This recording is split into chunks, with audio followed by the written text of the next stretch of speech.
welcome to this episode of Keep It Positive, Sweetie. I'm Renee Hayslett, and today I'm having girl talk with my girl slash sister slash manager, Dinorah, aka Dinorah Peña. Dinorah Peña. Dinorah, first of all, thank you so much. Thank you. What a lot of people don't know is that this would not have happened without you. Well, us. But it was you really pushed it though. You was like, you need to do this. Yeah. You know, it was a thought when we first met and started working together. And I was like, oh, because I felt like podcasts were kind of oversaturated. Didn't know if my voice would be heard, if it even mattered. And at the top of this year, you were like, no, you need to do this. Yeah. And you have a lot to talk about. And I was like, okay. And we're filming season 2 now. Season 2. It's been an amazing response. And how do you feel? I feel good. As someone who thought like, I don't have a voice, my voice doesn't matter, and you get flooded with messages and DMs and emails about how impactful this podcast has been. It feels amazing. And then it's also a testament that we made the right choice to go forward with this. Yeah. Because I was nervous. I remember the first episode I did. Oh my God, yes. It was with Dr. Darius Daniels and Pastor Shamika. And I was so nervous, y'all. So oh my gosh. So nervous. And then I found my footing and got more comfortable with it. And because of you guys, it's just grown. And the support has been amazing. My team, you, Chanel, Kyle, it's just been incredible, and I'm super excited to have you on the couch. This is important because we have some really good deep talks, y'all. Yeah. We do, and I want people to see another side of you. Yes. So I'm nervous, y'all. Don't be nervous. Don't be nervous. I'm nervous because I don't. I'm used to, as you know, being behind the scenes. Yeah. And I mean, you met me back when I was like, even when you're doing social media, I don't want to be in it. Yes, like I don't not want to be on camera, y'all. She's like, no, stop, get the camera out of my face. And it's really interesting because you spoke a word over me on my birthday that I've seen sort of manifest itself throughout the year. So for my birthday, you called me, and it was crazy because do you remember when I was like, Chris, what was that? Yeah. And you were like, I don't know what that was. Like, it was not me. That just came out of nowhere. Yeah. But in wishing me a happy birthday and all of these things, she's like, Dinorah, I just see you on stages and on platforms, like speaking to people, and you were just going, and I'm like listening, and then you finish, and I go, Crystal, what was that? And you're like, I don't know what that was. No. And I was like, God, nothing but God, Holy Spirit telling you to tell me what I needed to hear. And I've seen that manifest itself this year, as far as, I said yes to another podcast that I also was super nervous about. And I did that podcast interview, which came out recently. And then I've just been finding more and more courage to share what God imparts on me on social media. And so we're literally having this conversation in the midst of a very uncomfortable season for me. Very, very, very uncomfortable season. Like, I'm still actually shaking right now. And don't even know which camera I'm supposed to be looking at. The Raven small face. Truly, like, I am shaking right now. Listen, I feel like in what we've learned in our faith walk, it's in moments like that where you have to have the faith to just go for it, you know? And I don't know what I watch you on your social media. I see how you run all of our lives because you have so many clients, and you literally, I'm like, Dinorah, you could do this for yourself too, you know? And I said in that conversation to make space for yourself. You know what I'm saying? Find time for Dinorah, because you sow and water everybody else's garden that you had to make time to water your own.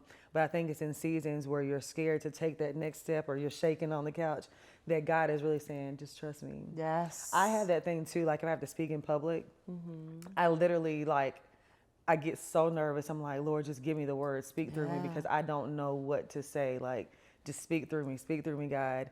And literally as soon as I hit the stage and we start talking, it's like, thank you, it's gone. But like literally before, I'm like, oh God, what if I start stuttering? What if I don't find the words? Because sometimes I'm looking for the word and I know the word. I'm like, what's the word? I'm like, please don't let me get up here and not be able to speak, you know, and like just speak clearly and articulate myself. And it gets very nerve wracking. Yeah. So a lot of people think like, because I do this all the time, that I don't have those nerves. I'm saying that to say that this is normal. What you're feeling is normal. Yeah. And it's always when God puts you in a little uncomfortable season that you're about to propel. Yes. You know, and just absolutely buckle up. Listen, I've seen that my entire life. Like my entire life is a display of what happens when you allow yourself to sit in the discomfort. You know, you think about when I quit my job, I had a 6-figure salary, I had a good position. At that time, I had a dream and a vision of becoming a CMO for a beauty brand. And, you know, I have always been very ambitious, incredibly driven. And I was just on that path and on that track. And God is like, you remember when you were younger and you always knew that you were going to be a businesswoman, entrepreneur?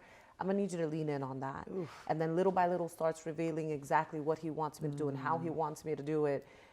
And then I start obeying, but I start obeying in what feels safe for me, which is, okay, I'll do this on the side while I still keep my safety, which is my full-time job with my salary and my benefits and my bi-weekly check. Yes. And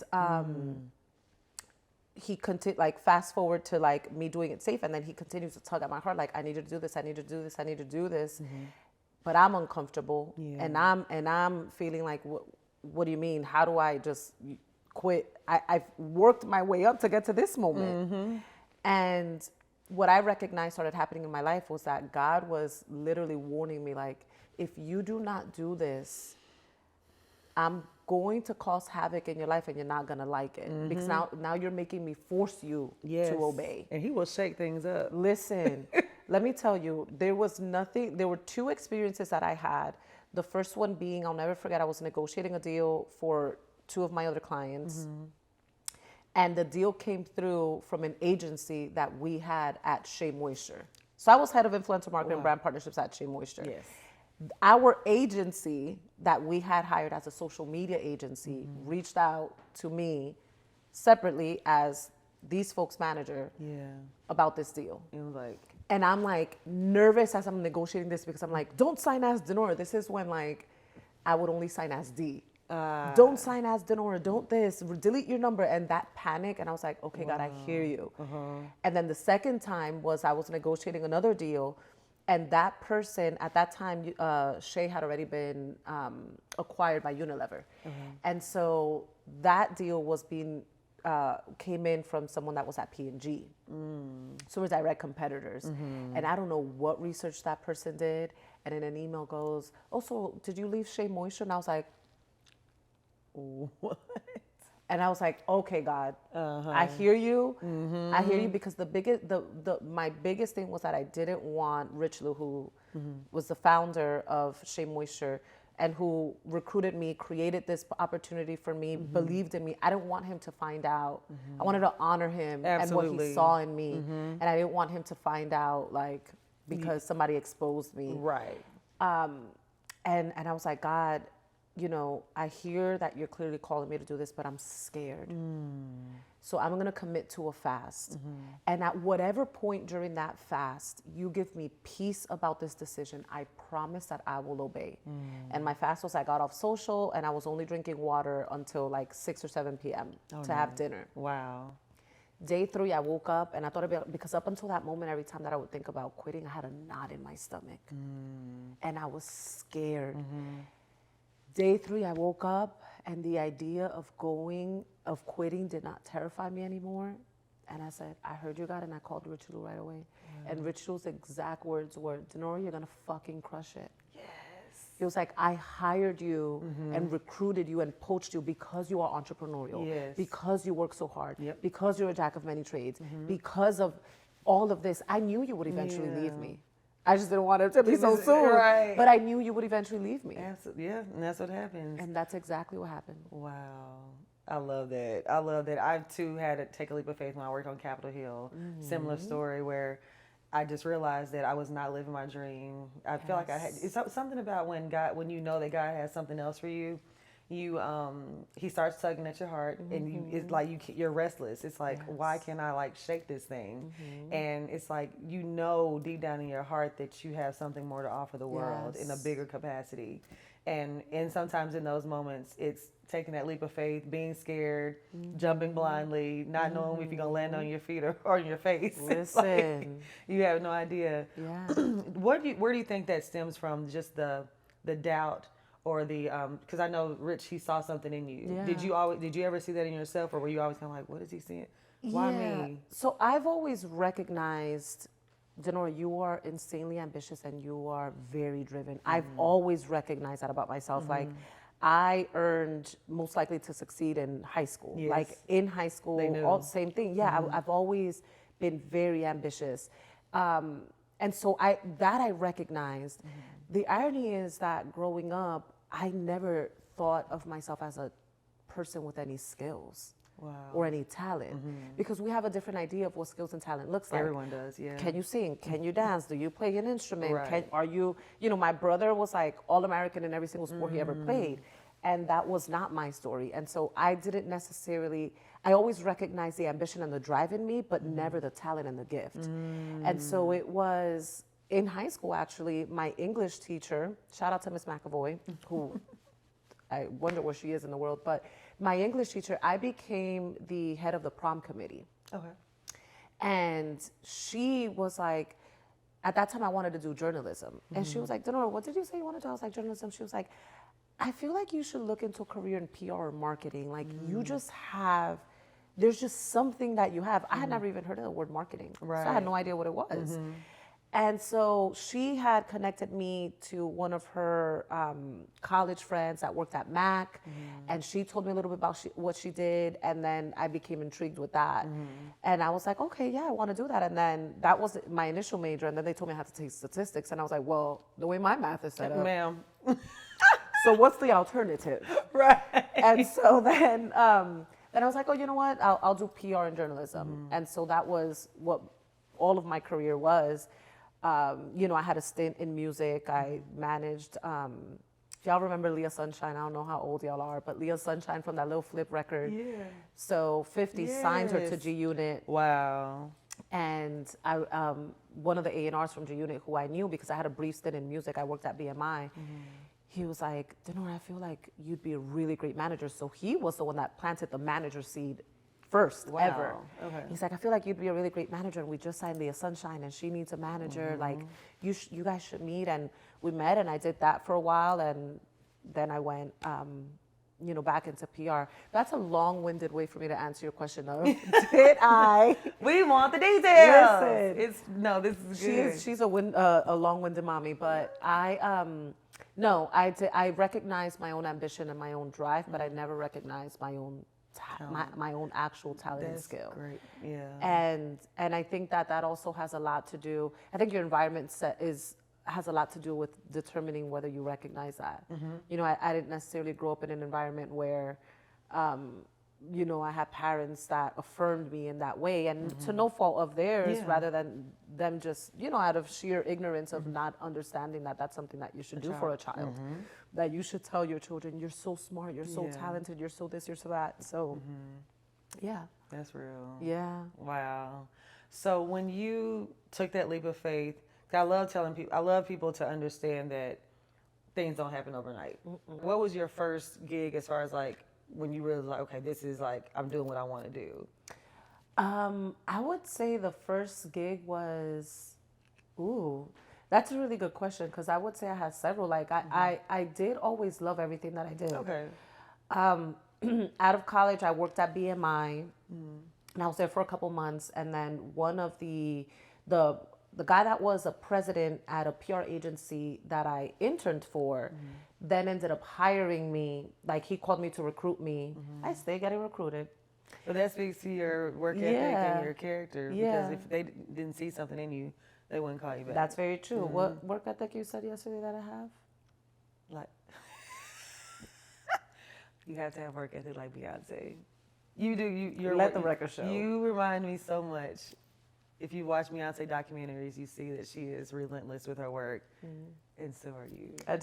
Didn't want you to forget that you said that. Yes. Okay. Yeah.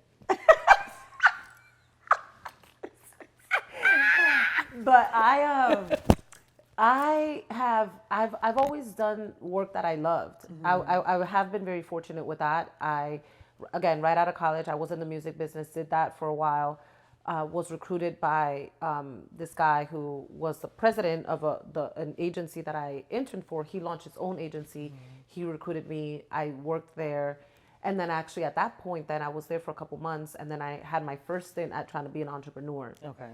And I was only 22, and it was like, going back, I'm like, Dinorah, what were you thinking? But again, it was an experience that like really helped me even understand what it takes to be an entrepreneur.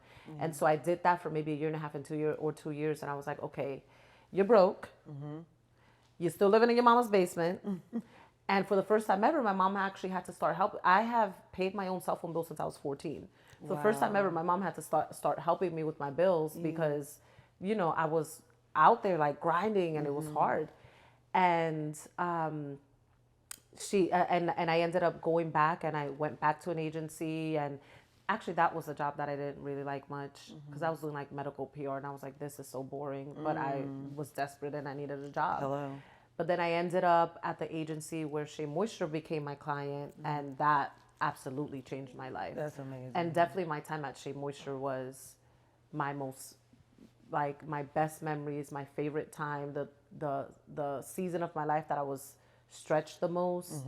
You know, having access and being in the proximity of someone like a Rich Lou Dennis is incredible. I mean, he owns Essence now, and he's an investor in Slutty Vegan and in Honey Pot and in all these other companies. Yeah. And just being in proximity to that and being someone that to this day, like, he calls for, you know, projects or whatever that is, that was life-changing. Yeah. And I would say that was definitely my favorite experience I love that. as an employee. I love that. Yeah. So let's get into something that you've had a big impact on my life in. I'll go back to how we originally met. We originally met through Kvle and Kadeen Ellis, and you managed them as well. And I was just getting started, trying to find my footing in this industry. And at the time when I contacted you, you didn't have the bandwidth to really help me. And then you called me. He's like, hey, I built my team. We can take you on if you're still interested. And I was like, yes. So when you sign on to a management team, I'm thinking like, okay, this is the person that helps me get deals. She manages my career, my contracts, all those things. Not knowing that you would be someone who also came into my life to help me to even bond over God. You know, we bond through God, through our faith, through healing. Yeah. And you knew I was going through some things because as we talk now, it's not just like a business. It's like we're actually friends and family. And you were like, Crystal, you need to go to therapy. And I was like, I do. And it's my thing. I had been going, I had tried somebody, but I wasn't being honest with the person. So it wasn't working for me. And I had to be real with myself. You're not telling this person everything so they can really help you. Yeah. So you like, I got somebody. Yeah. And you introduced me to Dr. Delana Zimmerman. And when I say completely changed my life. Shout out to Delana. That is Delana. a disciple of God. She is. She is. Yeah. What was it that made you realize, Dinorah, you need counseling? And like, what helped you get to those steps? Because a lot of times I know even our viewers, they're saying just from watching it, they're going through a healing process now. We've opened them up to the idea of therapy, even though I feel like we're now in a space culturally where mental health awareness is so big. People are actually taking it more serious than they did in the past. But just even this podcast alone is inspiring women and men alike to go get help. Yes. What was it that made Dinorah feel like, okay, I need to go talk to somebody else. Child. I can't do this on my own. Ooh, child. Ooh, child. I was aware for a while that I needed therapy because I had already recognized that I had daddy issues, which I had addressed in 2018. God spoke a word over my life that changed my life, and the first thing that God called me to do was heal a relationship with my father. And so I think I want to touch on that real quick because it's related but not related to your question, but I want to touch on that because many from our community experience I hate the word daddy issues, but for lack of a better term, daddy issues. And my father, though he's present, he's, still lives at home with my mom and all of that stuff. My father was and still is to this day an emotionally absent father. And also was not a physically present father because he was gambling till 2, 3, 4 o'clock in the morning when he should have been at home with his kids. And so I had reached an age, maybe around like 15, where that really, I think in me and my own development as a young adult and all of that, where I recognized his absence and it started to hurt me. And so I became very judgmental over my father. I started like rejecting him. I didn't necessarily care to have a relationship with him. And, but there's always consequences to things like that. Like you pick the wrong men because you end up wanting to find, or you end up turning the men that you dated to your father, or wanting them to fill the role of your father, and that's not what they're there for. That's not their job, yeah. But you don't recognize that because you don't have the self-awareness to even know that. And after in 2018, when God called me to heal my relationship with my father, he literally said to me, I need you, oh Lord, we're not gonna cry. He said, I need you to see your father through my eyes. Ooh. That is still my child. Wow. That was the word that the Lord gave me. Oof. Dinorah, don't do that. Took us long enough. It did. I got my Candace napkin though. Wow. But that That's was a word. That was the word that God gave me that set me free and allowed me to create space for the relationship to heal. Because I think that what's very easy for us to do as Christians that are in our word and that do go to church and that do read the devotionals and that can recite scripture is that we become self-righteous. And we think, oh, well, we know God, so he's going to have his day with God. So are you. Hello. So are you. What she said. That's it right there. And so when God said that to me, when God basically said, y'all are the same before my eyes. Yep. So I'm going to need you to see him through my eyes. Yes. Set me free. And so that in 2018, that was the beginning of my healing journey. What led me to say, baby, you need therapy though. Like, and therapy is a gift from God because a lot of people think you just pray about it and read scripture. No, therapy is a gift from God. Yes. And it's meant to be a resource to help you. It's not meant to be the source, but it's meant to be a resource. Say that again. It's not meant to be a source. It is a resource. A resource. And so the thing that led me to finally say, I need to go to therapy was that I was in a non-relationship. We know. I was in a situationship with someone.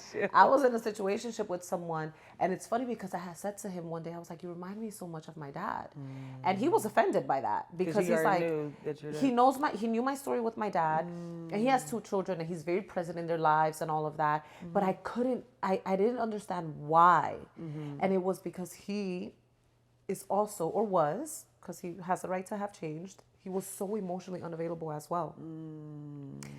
And I was like, that is why he reminds me so much of my father, because he's emotional. I found myself doing what I did with my father as a child. Look, I'm a good child. I get good grades. I come, I'm home on time when I have curfew. Love me, choose me over your friends in the streets.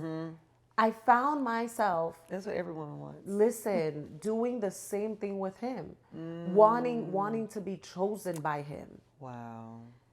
And it never happened. And I used to take that as a reflection of me and who I was as a woman, not understanding that had nothing to do with me. Nothing to do with you. Nothing. I now know that, but then I didn't. And so it was when I recognized I had gotten out of the situationship, and I said, Dinorah, you need therapy because your picker is still all the way off. Because you continue to pick the wrong men. I did that too. I went through a phase of that. Child. Just picking the wrong, and not just, it's a never ending cycle. Yeah. Wonder why I'm ending with the same results. I'm like, you got to stop going for these type of men. It's a thing. It's a trauma attraction. It is. It's a trauma attraction. Trauma bonds. It's trauma bonding, and you don't even recognize that that's what it is until you're on the other side of that. Yeah. You know, and the funny thing is that, because I always talk about the one man that I've ever been in love with in my life, because I've only been in love once. And the funny thing is that man was actually the complete opposite of my father. Right? He was present. He was emotionally available. Yes. In fact, he was who, you know, would say, no, Dinorah, it's not okay for you to shut down. So we're just going to both sit here until we talk about it. Ooh, I like that. You know, like he was that. But I was so immature and did not have the awareness to even recognize what I had in front of me. And regardless, he wasn't meant to be with me. He's married with 3 children now. Like, he's with who he was supposed to be. Yeah, okay. He's with who he was supposed to be, clearly. He actually left me for her. Where he at? We need his address.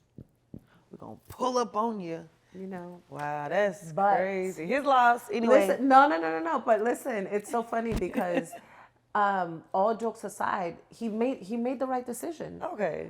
No.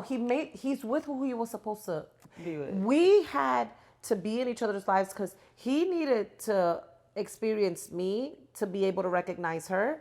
And I needed to experience that to grow. Yes. Oh, that's good. You know what I'm saying? It's all working for your good. It all worked for a good. You know what I'm saying? Like, that's good. So he's with who he was supposed to be with. Okay. You know, I don't look at that experience and hate him. In fact, I have, when I've seen, because, you know, as girls, we do the check-ins randomly, you know, and when I've done my check-ins, I actually smile looking at his family photos. Oh, that's good. Yeah, and I'm like, he's with who he was supposed to be. That's beautiful. Maturity. Healing. We love it. She like I know, but it's true. He's with who he was supposed to be with. I love that. So through that, let's talk about dating, okay? Because you and I are both driven, powerful women.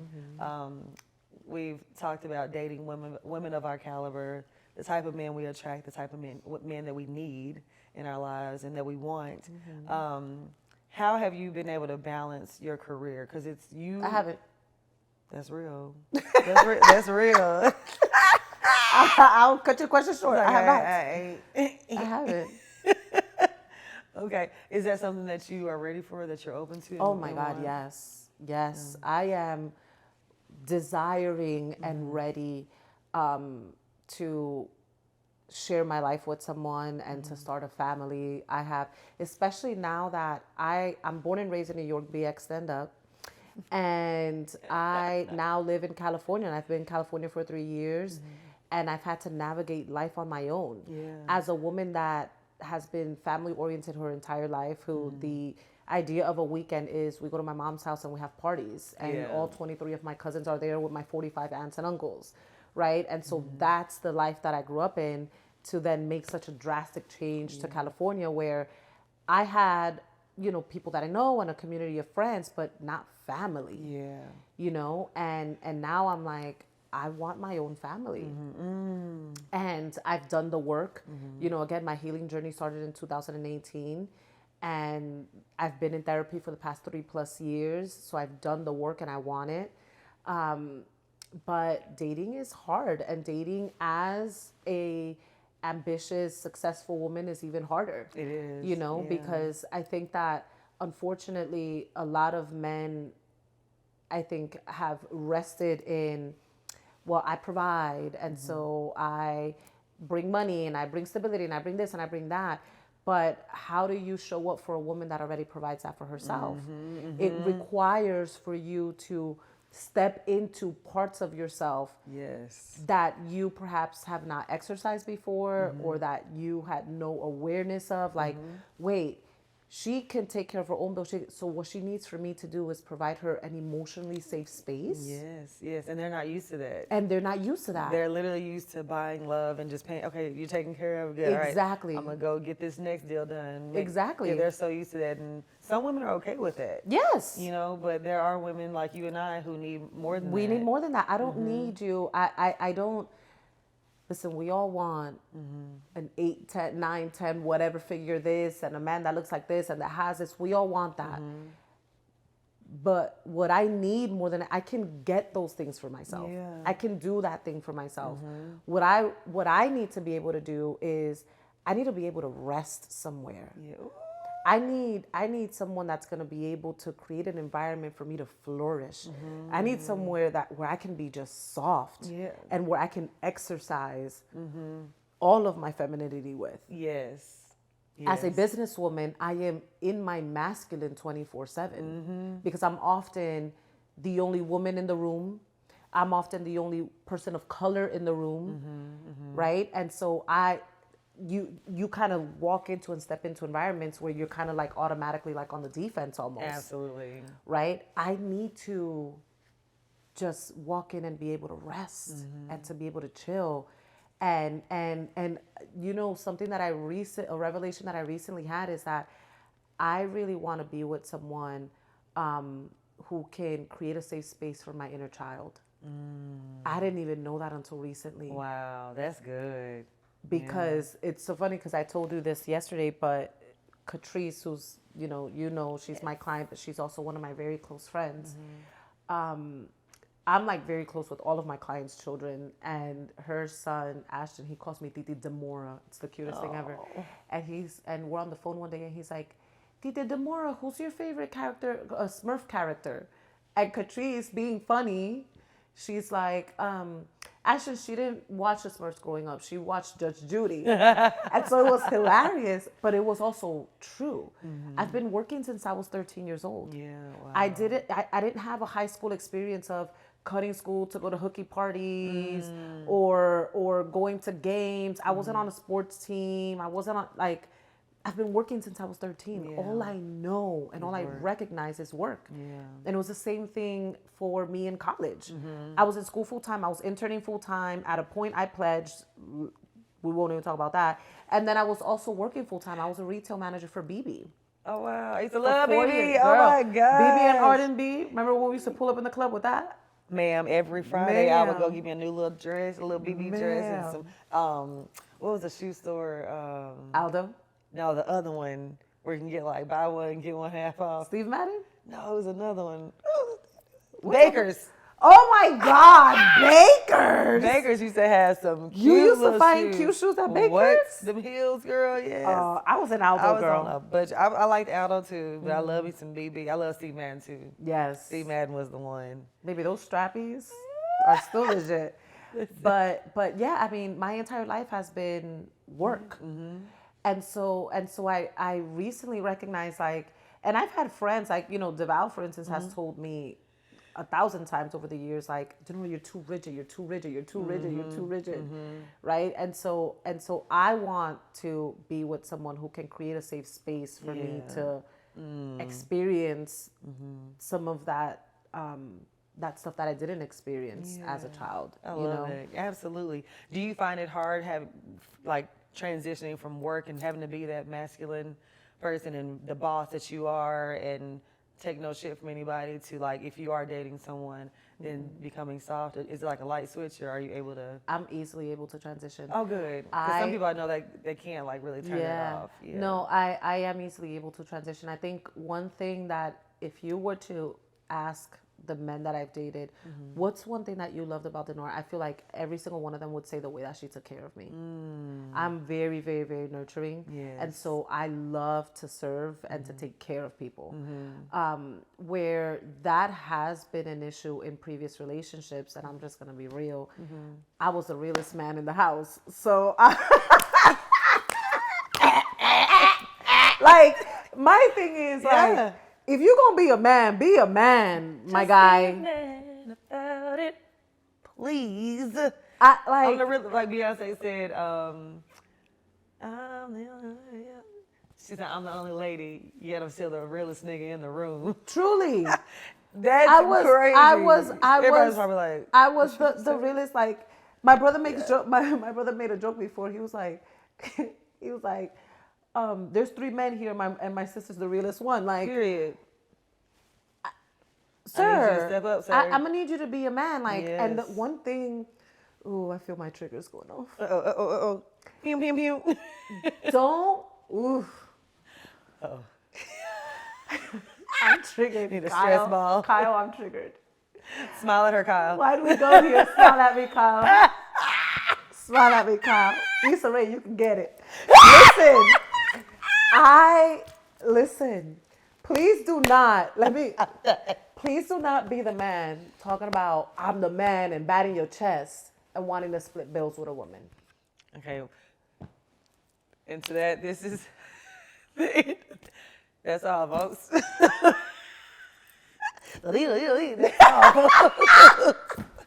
Like, once upon a time, I dated a man who was like chest out, prideful, like, I'm this and I work here and I got this title and I this and I that. And I'm like, but we splitting bills and I still got to remind you to Venmo me your half. Like, what are we talking about? Oh, no. And so it would irk me. Now you triggered me. It would irk me when we would be sitting, like, I would hang out with him and his boys. And he's, like, talking all that man shit. Knowing he ain't doing shit. And I'm like, but you still ain't sent me your half of the rent. And we just had a fight over who's going to get this Uber. So what are we talking about? What is that? What? Oh my goodness! Like, why do they do that? What are we talking about? I can't stand that either. You know what I'm saying? And so that's where my masculine has been an issue in relationships, where I'm just like, bruh, if you're gonna be a man, I'm gonna need you to be a man though. Yeah.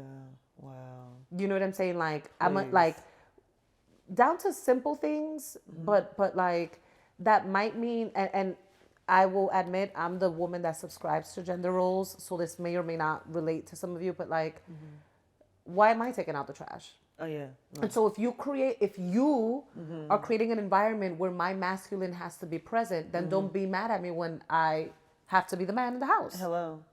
That's real. That's real. I think as a single woman, or I'm not single anymore, but like in that phase. Y'all heard that? But it was. She said, "Baby, there's a distinction. I can't relate." No, you know what I'm saying? Like, I'm still like, you know what I'm saying? We're not married, so like, I still have to do a lot of things. I still have to take the trash out when he's not here. But it's like, when I didn't have anybody, it's like, dang, like, I want to do this. I don't want to do everything. Yeah. Like, I do want my man to be like, don't, babe, I'll take care of that. You know, there's not, like you said, we don't subscribe to gender roles, but there's just some things that a woman shouldn't have to do. Yes. You know, and I grew up in a household where my father built every home that we lived in, so I'm a handy woman. Like, I have a toolbox. I know how to put some stuff together. Like, I can assemble anything.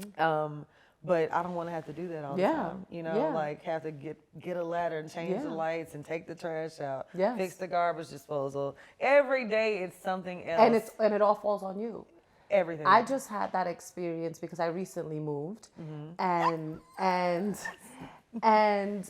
when I'm like, I don't want to do this by myself. It's the unpacking. It's the I have to put everything up. It's I have to make decisions. I was like, I do not want to do this by myself.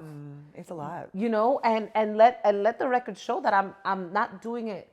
I'm doing it by myself by choice, from the standpoint of, if I was desperate to be in a situation, I would be in a situation. Easily could be in a situation. You know what I'm saying? That's what you wanted. But I'm not desperate because what I want is the right thing, not a thing. That's a good place to be in. You know? And so I am willing to wait for him. Yes. Versus finding fake substitutes of who he is. I'm not willing. So again, if I just wanted to have someone around, I could. I went through a phase like that. Of just choosing whoever? Yes. It was great, man. Like, on paper, everything was like perfect, rich, fine, portfolio, just really smart, vegan, like just worked out, like not vegan, everything, girl, just everything. But he had a little situation, and I was in a space in my life where I was like, okay, that's fine, like whatever. Honestly, probably thinking, now to think about it, I was thinking, he'll end up leaving her, like once he, you know what I'm saying? Yeah, once he gets to know me. And I realized he was not leaving this girl. I was like, okay, what is really going on, you know? And I found myself in a space where I just got comfortable, you know, because I was the type of person, and still I love my space, you know, and I have to have someone that can respect that. Yeah. And even if you're right here and I'm here, I still feel like I have my space. Yeah. Or we can still be in the same household and I not feel claustrophobic or like, oh my gosh, I just need a minute, you know? So with him, it was a great balance. Right. It was a good balance where it's like, okay, he lived on the south side, you know, far away, and I could see him when I wanted to see him, and when I didn't want to see him, I didn't have to see him. So I was like, this is actually kind of cool for where I was in my life at that moment. And I remember the last day I went to his house, it's something about when I'm driving, God always like to come and sit on that passenger side. And I'm like, what you want? Right. What you got to tell me? Right. And it was literally like, you know you ain't going back after this. And I said, wow. okay.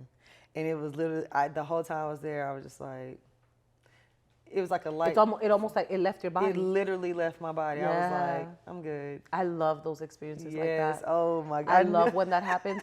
The crazy thing is that it always happens after us being so disobedient, because I know that God was telling you, this ain't it, this ain't it, this ain't it, this ain't it, this ain't it. Crystal, it ain't it, it ain't it. But you weren't listening. No, and I was in that for like 2 years. Yeah. And then like we stopped talking for a while, and then COVID happened. But they say idle mind is the devil's playground. Look at that blessing. And that was my relationship with oh boy, I like to bat his chest. Because that's when he came back. COVID came back. He came back, COVID. Oh, I thought you were saying that like COVID helped it finish. No, I had finished it the year before, and then we had like maybe 7 or 8 months apart, and COVID happened, and just sitting in the house, and you know how people start going through their phone. What you doing? Just checking in. Just checking in. It's the just checking in for me. So how'd you get out? I got out with the last time. It was just like God was like, "This ain't it for you. Right. I have better for you, and I need you to listen to me because you're settling right now because everything is just easy and." Well, in my experience, what I recognized was that I was settling because what I had was a self-worth issue. And that's also been something that I've had to battle with my entire life. Again, up until 2018, when God really started propelling all of my healing forward. I had issues of self-worth where I would also find myself dating men that are like, what are you doing? Like, why are you here? Why are you tolerating this treatment? Why are you tolerating this behavior? But when you don't see yourself good enough to get what you almost dream of, for you it's like, but you're not good enough to get that. And so you end up settling. And so at least for me, in my experience, I walked out of that last relationship that I had recognizing like, yo, Dinorah, you have a self-worth issue. Wow. I think, yeah, for sure. Because I felt like that too sometimes. Yeah. Like that's what it comes down to. And that's what leads us to making the wrong choices and being in situations that we shouldn't be in. Right. Yeah. So, yeah. That's real. Wow. That's good.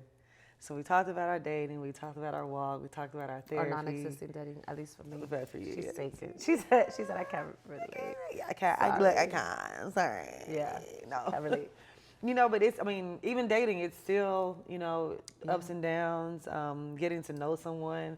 I was just telling them the other day, like, we got to make this work because I don't want to get to know nobody else. Listen. It's like too much. Listen. Letting someone else in. Yeah. So what do you like to eat? What's your favorite color? It's exhausting. Tell me, it's so exhausting. Yeah. It's exciting in the beginning when you really like the person, but thinking about doing that all over again with somebody else is like, I'm at the age where I don't want to keep doing this. Yeah, and then the worst part is, see, I would care less about going through it again if it wasn't that in between period of like when you were with somebody until like, so when am I gonna be with somebody again? That season. Ooh, that's hard. That's a hard season. That's a hard season. Ooh, let's talk about that. That season is hard. I have been single. The last relationship that I had was 5 years ago, 2018. Was when I was set free by the Lord. Yes, Lord. And Hey. and then since then, I dated one guy on and off for like a year and some change. Very on and off. Like very, we were probably off longer than we were on. Yes. And then We've had I those. dated one other person for 2.5 months Okay. in 5 years. In 5 years, yeah. So I have been in a 5-year waiting season. I'm like, Lord, Where is he at? I was like that too from after 2017.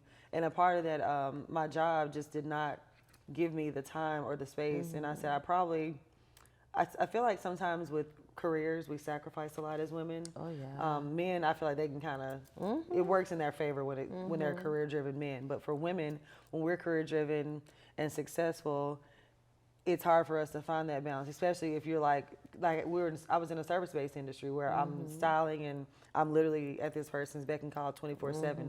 They can wake up and be like, hey, we're going here tomorrow. I've got to be ready, you know? And it's like, I can't roll and be like, hey, babe, so yeah, I know we had a weekend plan, but I got to go. And those things would happen.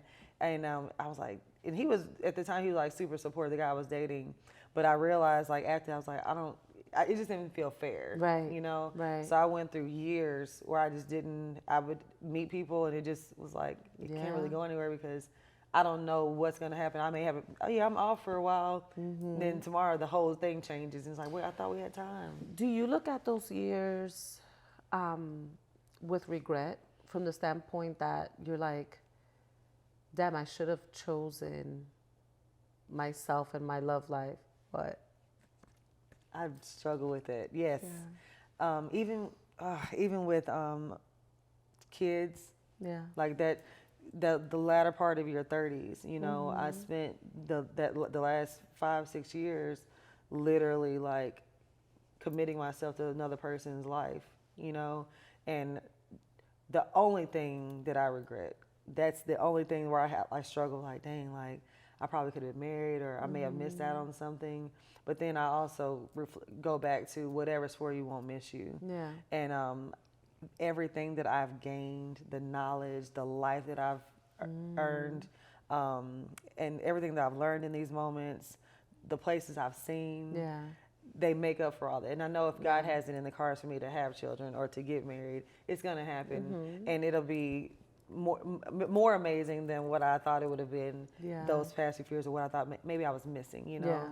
But I've thought about like, dang, like I really sacrificed a lot, you know. And sometimes I even think about there was a time where I was like, well, maybe, and I would joke like, I'm just gonna be Oprah, find me a Stedman, and never get married and just focus on my career and just have somebody that's supportive. And then I also was like, well, maybe that's not in the cards for me either. I got okay with being alone and being like, maybe this is just my life. Maybe that's the sacrifice of having it all. Because they always say that you can't have it all, you know? So I'm like, what is that? Maybe I'm sacrificing love to live the life I want to live. I mean, moment of truth, like I struggle with that a lot. Wow. And it scares me. I'm scared in advance of experiencing that, because even most recently, I hadn't been on a vacation in 4 years. Yes. The last time that I took a vacation was July 2019. Wow. And okay, the pandemic happened in 2020, so let's erase that. But then I had all of 2021 and all of 2022 to go, and I did it. And I literally just took a vacation for the first time, and I hadn't taken a vacation because I kept being like, I can't be away from my desk, I can't be away from my desk, I can't be away from my desk. Well, I can't take a vacation because I gotta go to Atlanta to be with this client, or I gotta go to LA to be with this client, or I gotta go to New York to be with this client. Like, it was always the work and whatever was happening in my client's life. Exactly. It was always that. And it you was, would happily do it. It's not like a yeah. shit, I gotta Oh go no, do this. I've never. You want to, yeah. But then it's also very hard, and this is the first time that I'm saying this out loud. But like, it's also very hard to be the person that consciously makes that decision, but then seeing everybody else live their life. And that's because I didn't stop you from being on me choosing to sacrifice my vacation. Because you didn't ask me, hey, Dinorah, don't go on vacation because I want you on your desk. That's a decision that I made. You understand what I'm saying? Yep.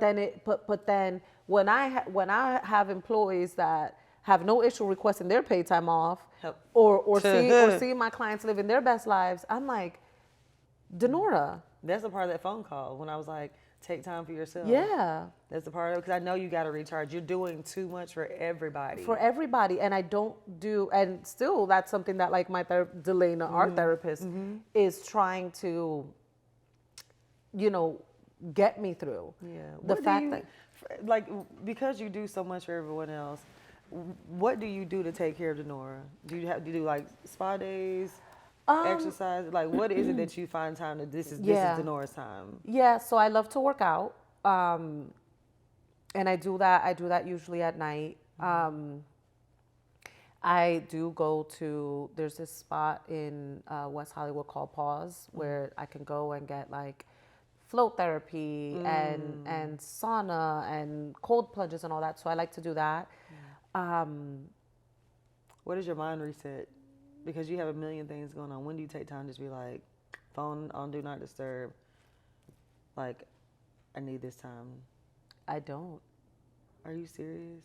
The one thing that I do have boundaries around is that my phone both of my phones go on Do Not Disturb at 9 p.m. Okay, good. But I'm still on my phone. Like, I'm still like checking emails, sending emails. Like, I'm still active, you know? I've been better about, Dinorah, does this need a response now or can you respond to it in the morning? Yes. And so I've gotten better at. Like, if I can respond to that tomorrow, then there's no reason for me to like do it now. But that is something that I'm still working on like figuring out like, Dinorah, you need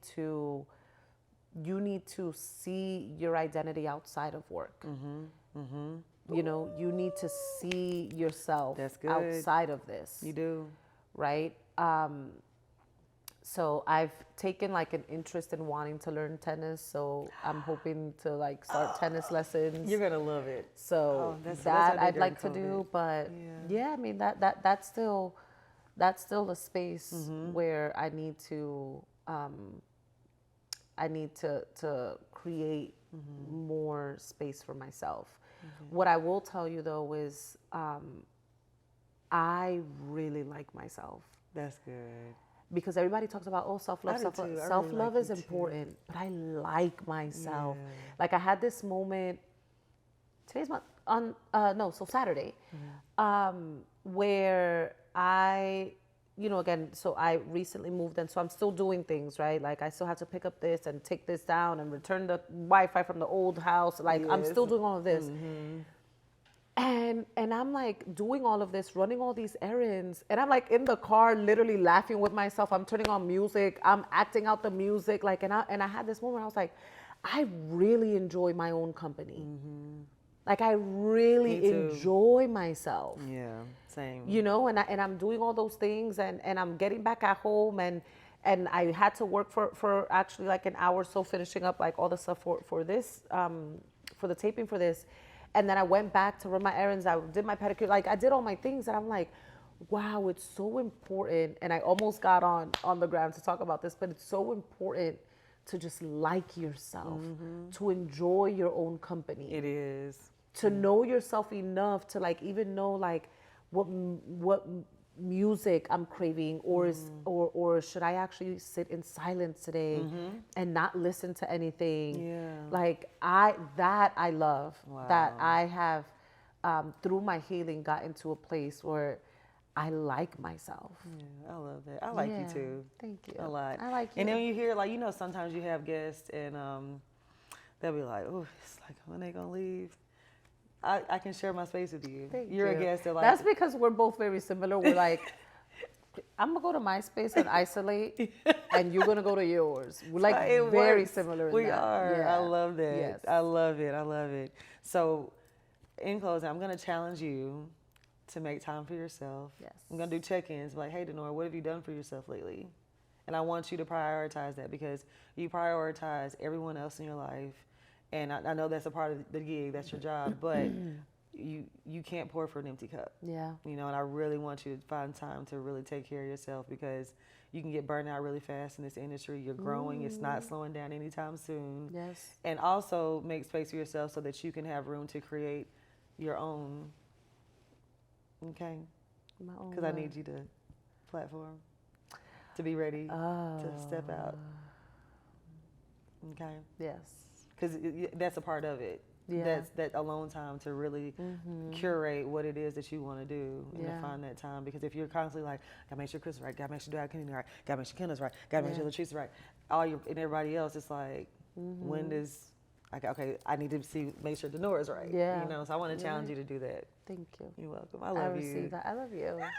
I love you. Thank you so much for coming on. receive that. Of course. Is there anything else you want to touch on? Good. Not that I can think of. Yeah. She's also a producer, so it's like she's on like, okay, let's also touch on. So thank you. Seriously, that was Thank good. Yes, a lot of nuggets on this one. All right, Dinorah. So now it is time for my favorite part of the show, which is positive outcomes. And we have a letter from a young lady named Meg. It says, good evening, Crystal. My name is Meg, sending love all the way from Kenya. Baby. Kenya. Kenya, Africa, stand up. Africa, stand up. Listen, Come on, motherland. Big love. We got to Listen. figure out how we're going to get to y'all because the insights are insightful. You guys are up in there everywhere. We love it. She says, I honestly love you and I'm your number one fan. I struggle with self-confidence. And with this, I kind of feel like I'm giving too much because of my insecurities. For instance, if a guy shows me a little bit of attention, I tend to give in much because of all I want is validation and to know that I am loved. I'm so insecure that when I sleep over at a man's house, I wake up before him to apply my makeup in fear of him seeing my face naked. Wow. It's really stressing me out. I pray that one day that I can look in the mirror and be grateful for what I see. How do you handle your fears and how can I begin to heal my insecurities? Wow, first, Meg, thank you so much for writing in. This is a big one because I know as women, when we're not feeling our best selves, we do seek validation from men. And even our friends, we seek validation everywhere we can get it. So just know that this is not an isolated incident. A lot of women deal with this. I've dealt with this as well. But you have to understand that you are worth more, that you don't need the validation of anyone, and it starts with yourself. So I would definitely start off by saying just do some self-work, self-inventory, reflection on the things that you love about yourself. Say, okay, I love this, I love that, and start pointing out things. And even I have insecurities, and I've learned to, and I would also look to my man to be like, babe, it's fine, you look great. For me to be like, okay, it's okay, you know, because you want to make sure you look good for your person, or just even society. It can be a lot of stress from everything that you're seeing on social media that looks so perfect where you feel like you're not perfect. But I would say scratch all that and really just start talking to yourself saying, I love this about me. Like, I hate my feet. I just told Dinorah today, I hate my feet. She goes, I didn't know that about you. I was like, yeah, I hate them. But I walk around barefoot. You know, I'm not afraid to show my feet anymore. Usually I would have on socks because I have bunions. So that's my insecurity. I hate my feet, but I'm learning to just love everything about me and be like, you know what? It's not bad. I've seen worse. Okay. You know, and I would just tell myself, I love this about me. Whatever those things are, even your face. I will say I was in the situation I was telling you about where the guy, I need to get out of it. The one thing he didn't like was a lot of makeup. So I love makeup. I still do love makeup, but he allowed me to see myself, everything I was trying to hide. Wow. That was one of the good things that came out of the relationship. So I would say, take it all off and look at yourself and learn to love what you see. Yeah. Because I too was like that. I felt like I needed the makeup to feel pretty. And now I'm to a space where I can wipe it all off and go out the house and not feel like I have to be made up. And I feel beautiful just like that. So I want you to take the time to really tell yourself and really pour into your own cup, you know, and not look at it from a man or from your friends or mom and dad. Start sowing into yourself and you'll see a difference for sure. Good. Yeah. That's so good. Thank you. What do you got? What do you think? I would add to that confidence is a revelation. And the transition for me, and I've shared this on my social before, that I used to suffer from severe insecurity. Like I used to literally look at myself in the mirror and not be in any way attracted to myself. Wow. or like I couldn't, and again, I would look at myself and couldn't find anything beautiful. And then also thought that I didn't, to the point that we were talking about earlier, I didn't have any skills or any talent or anything that made me stand out. But confidence is a revelation. And what I mean by that is that it, at least for me, my journey was that I had to start with one thing. And so that was actually an exercise that I learned, which is just take it on a Post-it and write it down. And so I wrote the first thing, I'll never forget, I wrote the first thing that came to mind, which is I love my integrity. And I put that on a mirror. And then it took me a while, it took me weeks to find something else. But then when I found one thing, I found the other. And then when I found the other, I found another. And little by little, then I started becoming a confident woman. And so that's what I would say, at least from a practical standpoint of something that you can do, is start with that. And it is okay if the Post-it only has one thing, put that thing on the mirror and allow God, and be intentional about praying for God to reveal yourself to you so that you can see you through God's lens, right? That's good. And as you get each revelation, write it, put it on the mirror, write it, put it on the mirror, because you'll see it and read it to yourself. And then at some point, you know, you believe it because you started to see it. Yes. And so that, for me at least, was the exercise that aided in my transition of going from an insecure woman to a very confident one. I love that. Yeah. I love that. That's good. Yeah. All right, so we're going to do what I'm going through and what I'm growing through. Oh, Lord, you know what I'm going through too, because we were all crying about it yesterday. You want to go first? No, you go first. Okay. So right now, I am going through a phase of, I don't want to say reinventing, but tapping into new passions, going into a place of the unknown. We're on strike right now, and it's a scary place to be in, you know? So I think this is quite like COVID and quarantine. It put me in a place where it's like, okay, what can I do to come out better in this situation when this is all over? And I think just figuring those things out and keeping my faith strong and not getting anxious, because I caught myself the other day. I was like, oh gosh, I'm getting a little anxious here, get a little anxiety attack coming on. And I was like, Crystal, I have everything I need. I lack nothing. What Dinorah always tells us. And when I said that a few times. I was like, you're good. Yeah. It's fine. Everything has worked out. It's always going to work out. Yeah. And so I'm going through that and growing through just being still, you know, and learning that like things are going to happen. Do the work, but also sit and just allow God to speak and have that clarity. Yeah. So that's where I'm right now. I am both going through and growing through a season where God is calling me into bigger and higher and greater, and navigating both. What does that look like? Because I truly don't know, like the actual, like, this is what it looks like and this is what I need you to do. And both seeing, like, understanding what that is, and then the fear of how big it is. Yeah. The one thing that I do have clarity on is that it does have to do with ministry. I'm very, very, very clear on that. Yeah. I have felt God's tug on my heart to no longer sort of gatekeep my experience with him and how he reveals himself to me and what he shares with me. which I've always done because I've been uncomfortable being in front of a camera or posting, myself on social media. Like, if you followed me before 2023, I wouldn't even do stories showing my face. You know what I'm saying? Like, and so just understanding, like, I'm clear that it's ministry. I don't know what that ministry looks like. And I'm still battling the, why does anybody care what you have to say? They do. Why, who do you think you are? I'm still battling that in all of it. All of this. Oof. In the uncovering of, like, well, what does it actually look like? Because I refuse to believe that God wants me, like, taping myself on social. I'm like, bro, I don't like this.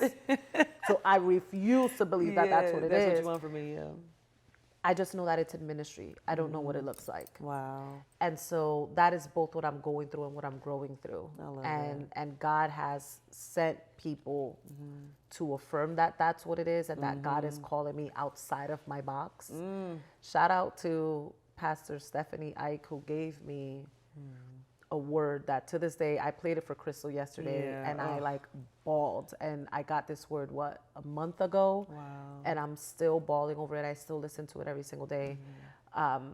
So I am going through and growing through that season of trying to just navigate the waters that he's calling me on. Yeah, that's good. Yeah. That's good. I like that.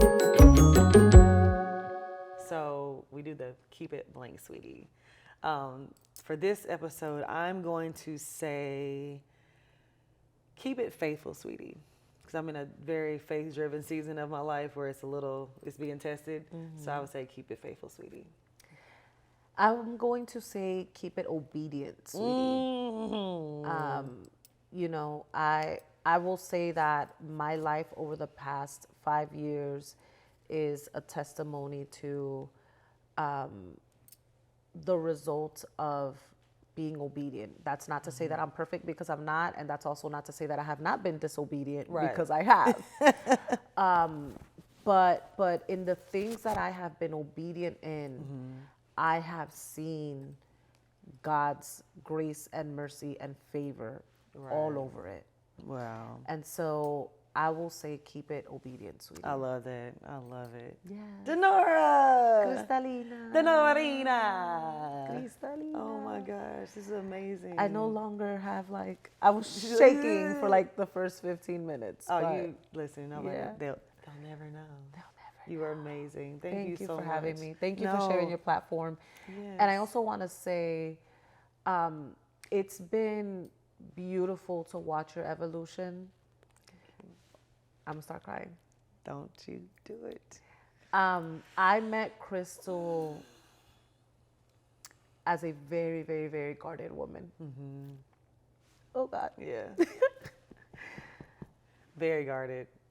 Very guarded. Yeah. And watching you fully step into the fullness of who you are. Dinorah, you cannot have me crying this early in the morning. I know. It took me forever to, I don't know how to do my makeup. And I actually it looks did a so decent good. job.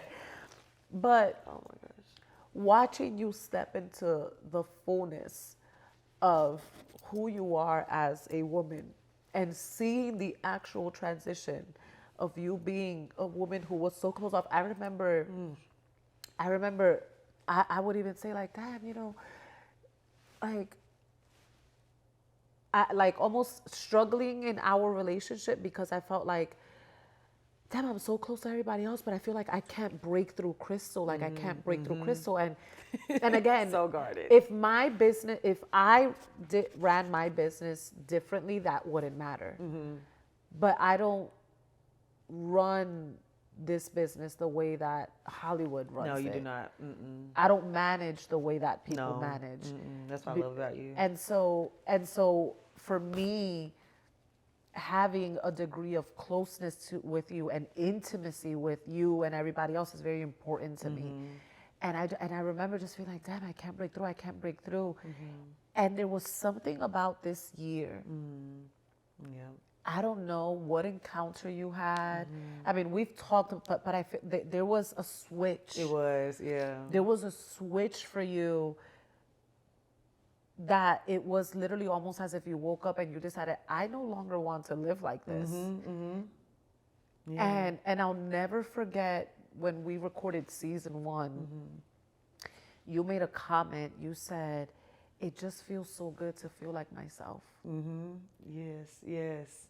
Because I was, oh my gosh, it's so hard to, like, when you're in the light all the time, you want to have something for yourself. You know, and it was hard trying to figure out, okay, what can I let people in on? And so they can feel a part of this life with me in this journey. And then what can I keep to myself, you know? And I was under the impression that, okay, Fatima is for the world, Crystal's for me and like my close people, you know? And I did not know how to like be like, no, you can be yourself. People allow people to fall in love with Crystal. And even Kvle had told me one day, he said, when I look at your social media, I don't know who you are. And I was like, well, you know who I am. Why does it matter if you don't know me? Like, he's like, it does matter. He was like, people need to have some type of relation. You'd be like, I can relate to this girl. What is it?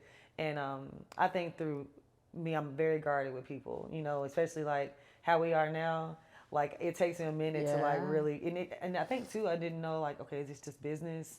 Like, does she just have a relationship with her other clients because they've been together, or can we have that too? You know? And as we spent more time together, I was like, I feel safe with you. You know, and that's another, like, knowing that you can trust someone. That you can talk to them about things other than business. Like, I talk to you about everything now. We do. So it was one of those things where I feel so much freer than I did before, because I can be myself. And people don't judge me for it. You know? And who cares if they do? And who cares if they do? So I just wanted to leave you with that. I hadn't said that to you intentionally because I wanted to share that with you here. I wanted to just honor you, in that journey, because that's not an easy journey. It is not. It is not. But experiencing all of you has just it personally inspires me on so many levels. Even as in the season that I'm currently going through, where, if you remember, you said to me, like, I didn't even know that I had a voice. I am navigating you know what I'm saying? So thank you. Absolutely. No, thank you. We did it for each other. I love you. Oh my gosh, I love you too. This is good. This is good. Thank you guys so much. I hope you were blessed by this episode. We touched on so many different topics. We sure did. We did. And we have a lot in common. Yes, like, listening to your story, I'm like, dang, I'm very similar. Yes. That's probably why we connected too. But thank you guys so much for tuning in. If you guys want to be a part of our Positive Outcomes listener letter, please write in to keepitpositivesweetie@gmail.com. I'm looking at this. I'm not even looking at this. You look at, you're looking at the monitor? I don't know I don't know why I'm looking there instead of here. Maybe because she's fine. And she saw that. She was like, I'm fine. Let me look at myself. It's Positive Outcomes. She's like, let me talk to me about me. About me. At some point. Look, Kyle stays over it. I know. Dinorah, thank you so much. I appreciate it. No, you good. No. I have my cat. My Candace napkin. Thank you. This is amazing. I appreciate you for coming on. This is amazing. I was blessed by this, and we have so much in common. That I'm like, wow, we have a lot of similarities and parallels when it comes to our trajectories. Yes, absolutely. So thank you guys so much. Thank you for tuning in to this episode of Keep It Positive, Sweetie. Remember, if you want to be featured on our Positive Outcome listener letter, write into keepitpositivesweetie@gmail.com, and that's sweetie with an I. Not a Y, baby. That's right. Because please do not. Because why? Because it's not Tweety Bird. You know, Tweety? Yes. It's IE. IE. Make sure you follow KIPS on all platforms. And then you can also follow me on all platforms at Love Crystal Renee, and that's LUV. Dinorah, tell them where the people can find you. I am Dinorah. IAMDINORAH. Because you are Dinorah. I am Dinorah. She is. All right, guys. That's all for today. We love you guys, and we will see you soon. Bye. You know what to do in the meantime. Keep it positive, sweetie.